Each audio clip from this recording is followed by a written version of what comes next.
안녕하세요. 서동원 목사님의 말씀을 쉽고 재미있게 풀어드리는 시간, 주일 말씀 팟캐스트입니다. 네, 한 주간 우리 성도님들 모두 평안하셨는지 모르겠네요. 오늘도 귀한 은혜 나눌 준비 되었습니다. 오늘은 서동원 담임 목사님의 2026년 2월 22일 주일 말씀을 함께 나누어 보겠습니다. 오늘 말씀 제목이 우리를 위한 성령 하나님의 사역은 다섯 번째였죠. 예수님이 하신 것을 가르치시고 생각나게 하시고 진리 가운데로 인도하시는 성령 하나님의 사역에 대해 살펴보고자 합니다. 진짜 이번 주일 말씀은 2000년 전에 기록된 텍스트가 어떻게 오늘을 살아가는 우리 성도님들의 팍팍한 일상 속에서 구체적인 능력이 되는지 그걸 아주 생생하게 연결해 주신 시간이었어요. 맞습니다. 그래서 이 본격적인 본문으로 들어가기 전에 아주 중요한 기초 개념 하나를 짚고 넘어가야 할 것 같은데요. 보혜사라는 단어 말씀이시죠? 네, 맞아요. 목사님께서 이 단어의 배경을 아주 논리적으로 설명해 주셨잖아요. 헬라어 원어로 보혜사를 파라클레토스라고 하는데요. 곁으로라는 뜻을 가진 파라, 그리고 불려온 분이라는 뜻의 칼레오, 이 두 개가 합쳐진 단어입니다. 그런데 이게 고대 헬라 사회에서는 법정 용어로 쓰였다고 해요. 저는 그 법정 용어라는 배경 설명이 우리 일상에 비춰보니까 정말 새롭게 다가오더라고요. 어떤 점이 가장 와닿으셨나요? 우리가 보통 변호사라고 하면 돈을 받고 일하는 철저한 비즈니스 관계를 떠올리잖아요. 재판 끝나면 남남이 되는. 그렇죠. 아주 건조한 계약 관계죠. 그런데 고대 사회의 파라클레토스는 그런 게 아니라는 거잖아요. 피고인이 가장 두렵고 떨리는 그 재판 현장에 가족처럼 딱 서서 끝까지 내 편이 되어주고 그 이후의 삶까지 책임져주는 아주 든든한 조력자이자 후견인이었다는 점. 이게 진짜 큰 위로가 되더라고요. 내 편이 하나도 없는 것 같이 외로울 때 내 곁으로, 즉 파라, 그리고 불려오셔서 칼레오, 내 손을 꽉 잡아주시는 분이 성령님이라는 거네요. 맞아요. 우리 성도님들 중에도 지금 홀로 재판정에 선 것 같은 외로움을 느끼시는 분들이 계실 텐데 파라클레토스 성령님이 늘 곁에 계시다는 걸 기억하셨으면 좋겠어요. 정말 든든합니다. 자, 그럼 여기서 오늘 설교가 던지는 첫 번째 핵심 질문으로 넘어가 볼까요?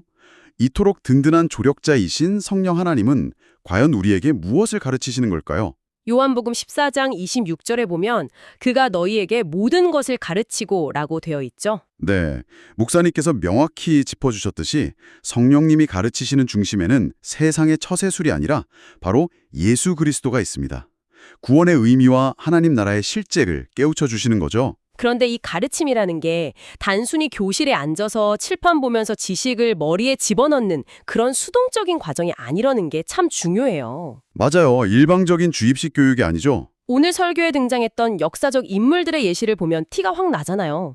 첫 번째 예시가 바로 그 유명한 어거스틴이었죠. 히포의 어거스틴, 젊은 시절 방황이 아주 지독했던 인물입니다. 네, 진리를 찾겠다고 온갖 사상에 심취했지만 결국 영적 혼란에 빠져 밀라노의 정원에서 고통스럽게 울부짖잖아요. 집어들고 읽어라. 맞아요. 그 소리에 이끌려서 바울의 로마서 말씀을 읽는 바로 그 찰나에 모든 결박이 풀려버리는 압도적인 경험을 하게 됩니다. 그래서 어거스틴이 이 경험을 두고 아주 놀라운 고백을 남겼습니다. 나의 지식이 늘어난 사건이 아니라 말씀이 사람을 붙든 사건이었다. 우리가 성경을 읽을 때 보통 내가 주도권을 쥐고 텍스트를 분석한다고 생각하잖아요. 그런데 성령님이 개입하시는 순간 텍스트가 살아서 내 영혼을 확 덮쳐버린다는 뜻입니다. 말씀이 나를 강권적으로 쥐고 흔드는 거죠. 이어서 소개된 존 칼빈의 통찰도 같은 맥락이잖아요. 네, 칼빈의 그 유명한 저서 Institutes of the Christian Religion, 기독교 강요에서 이렇게 선언합니다. 성령은 우리 안에 참된 교사이시다. 그러니까 아무리 위대한 설교를 들어도 그 활자가 귀나 이성을 넘어서 마음 가장 깊은 곳까지 뚫고 들어오려면 내주하시는 성령님의 조명이 반드시 필요하다는 거죠. 귀에 머물던 말씀이 마음으로 내려와 생명이 되게 하시는 거군요. 네. 그리고 이런 가르침이 삶에서 어떤 변화를 일으키는지 아주 시각적으로 잘 보여준 예시가 바로 존 버년의 The Pilgrim's Progress, 철로 역정이었습니다. 주인공 크리스천이 등에 무거운 짐을 지고 걸어가는 그 장면 말씀이시죠? 맞아요. 그 무거운 짐이 바로 죄책감, 율법, 그리고 우리 삶의 온갖 고뇌를 상징하잖아요. 우리 성도님들 어깨에도 다들 그런 무거운 배낭 하나씩은 메고 계실 텐데 말이죠. 경제적 위기나 관계의 상실감 같은 짐들이죠. 네. 그런데 크리스천이 십자가 언덕에서 말씀의 빛을 온전히 깨닫는 순간, 성령님의 가르치심이 임하는 순간 등에 매여 있던 짐끈이 툭 하고 끊어져서 굴러 떨어지잖아요. 성령님의 가르치심이 단순한 깨달음으로 끝나는 게 아니라 우리를 짓누르던 삶의 무게를 실질적으로 벗겨내는 자유의 사건이라는 거네요. 진짜 위로가 되는 장면이었습니다. 자, 그런데 여기서 질문을 하나 던져보고 싶습니다. 우리가 방금 이야기한 것처럼 어거스틴이나 크리스천처럼 은혜를 경험했다고 쳐요. 네, 놀라운 은혜를 받았죠. 하지만 현실로 돌아오면 또다시 무너지고 그 은혜를 잊어버리는 게 우리의 연약함 아닙니까? 아무리 훌륭하게 가르침을 받아도 인간의 그 망각이라는 본성을 이길 수 없을 텐데요. 아, 그래서 바로 두 번째 핵심 주제가 등장하는 겁니다. 성령님의 생각나게 하시는 사역이요. 요한복음 14장 26절 후반부에 내가 너희에게 말한 모든 것을 생각나게 하리라 하셨잖아요. 가르치심이 일회성으로 날아가지 않도록 끊임없이 다시 재생시켜 주신다는 거군요. 맞습니다. 여기서 목사님이 헬라어와 히브리어 원어를 분석해 주신 부분이 아주 흥미로웠어요. 네, 제가 그 원어를 좀 짚어보겠습니다. 먼저 헬라어로 생각나게 하다라는 단어가 히포무네세이입니다. 아래로라는 뜻의 휘포, 그리고 기억하다라는 뜻의 밈네스코가 결합된 단어죠. 아래에서부터 기억해낸다는 건가요? 네, 물리적인 이미지로 그려보면 아주 명확해요.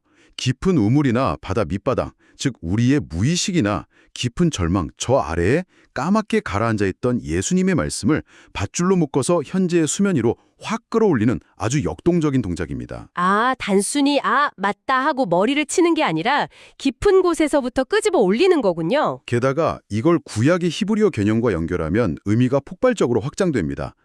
구약에서 하나님의 기억을 뜻하는 단어가 바로 자칼인데요. 창세기에서 하나님이 노아를 기억하사 할 때 쓰인 그 단어죠. 맞습니다.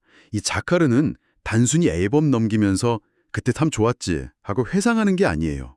구원 행동을 본격적으로 시작하다라는 아주 강력한 실천적 의미를 담고 있습니다. 그러니까 하나님이 이스라엘 백성을 기억하셨다는 건 속으로 떠올리기만 하신 게 아니라 구출 작전의 버튼을 꾹 누르셨다는 뜻이 되는 거네요. 정확합니다. 성령님이 우리에게 말씀을 히포무네세이 하시고 자카르 하신다는 것은 단순히 내 머릿속에 성경 구절 하나 띄워주는 게 아니라는 거죠. 지금 내가 처한 이 절망의 한가운데서 하나님의 구원 행동이 시작되도록 물꼬를 트는 작업입니다. 그러면 무엇을 끌어올려 기억나게 하시는가? 바로 예수님의 십자가 사랑과 변치 않는 약속이겠죠. 오늘 설교에서 이 자카르의 능력을 가장 소름 돋게 보여준 분이 바로 코리텐붐 여사였어요. 나치 수용소의 생존자이시죠? 네. 끔찍한 수용 생활을 견디고 독일에서 복음을 전하시다가 자신을 잔인하게 학대했던 옛 간수를 우연히 마주치게 된 사건이요. 그 대목은 정말 심리적으로 큰 울림이 있었습니다.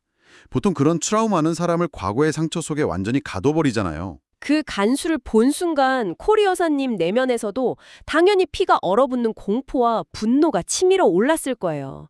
인간의 의지로는 용서라는 게 불가능한 상태였죠. 그런데 바로 그 찰나의 순간에 성령님께서 개입하셨군요. 네, 깊은 곳에서 원수를 사랑하라는 예수님의 말씀을 밧줄로 묶어서 확 끌어올려.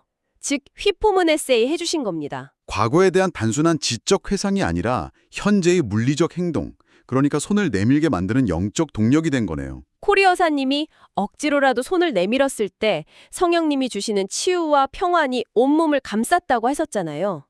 과거의 트라우마에 먹히지 않고 거룩한 기억을 무기 삼아서 능동적인 용서의 자리로 나아간 거죠. 싱클레어 퍼거슨 목사님의 책 또 홀리 스피릿, 성령에 나오는 문장이 더 빛을 발합니다.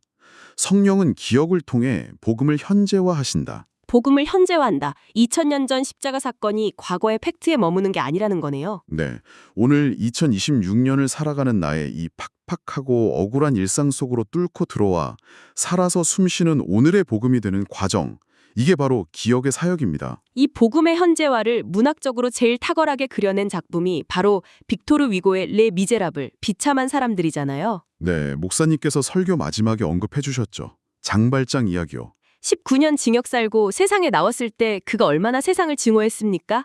장발장이 은식기를 훔쳐 도망가잖아요. 그러다 잡혀왔을 때 미리엘 주교가 은촛대를 쥐어주며 용서하죠. 그 파격적인 은혜를 경험한 장발장은 남은 평생 그날의 기억을 나침반 삼아 살아갑니다. 분노가 치밀어 오를 때마다 자신이 새로운 피조물이 되었다는 사실을 계속해서 자카라 했던 거죠. 우리 성도님들에게도 이 예수님의 십자가 은혜를 성령님께서 계속 생각나게 하시는 거군요. 과거의 죄와 상처로 돌아가지 않도록 말이죠. 그래서 목사님께서 오늘 설교 절정에서 이렇게 선포하셨습니다. 성도 여러분, 신앙은 기억의 싸움입니다. 우리는 상처는 돌에 새기고 은혜는 물에 새기잖아요. 자꾸 까먹죠.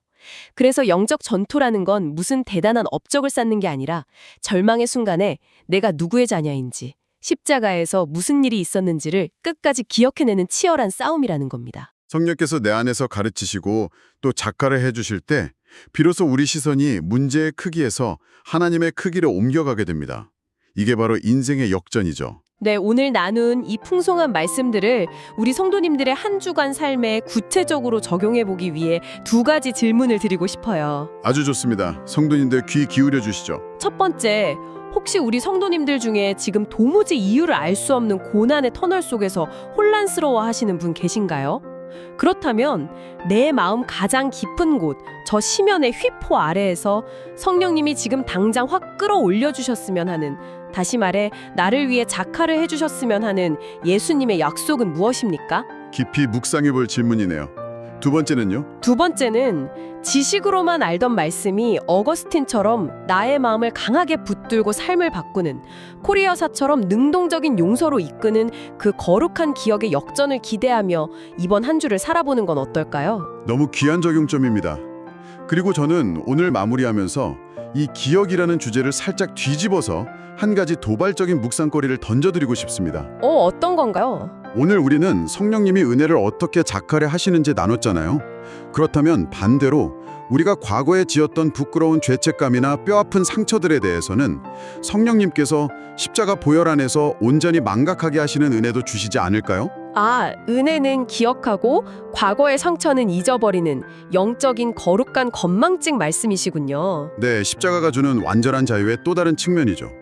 성령님이 살려내시는 생명의 기억과 십자가 아래 묻어두어야 할 죽음의 망각 사이에서 지혜를 구해보는 한 주가 되시길 바랍니다. 우리 성도님들의 실제 삶을 움직이는 동력이 되기를 진심으로 기도합니다. 지금까지 서동원 담임 목사님의 주일 말씀 팟캐스트였습니다.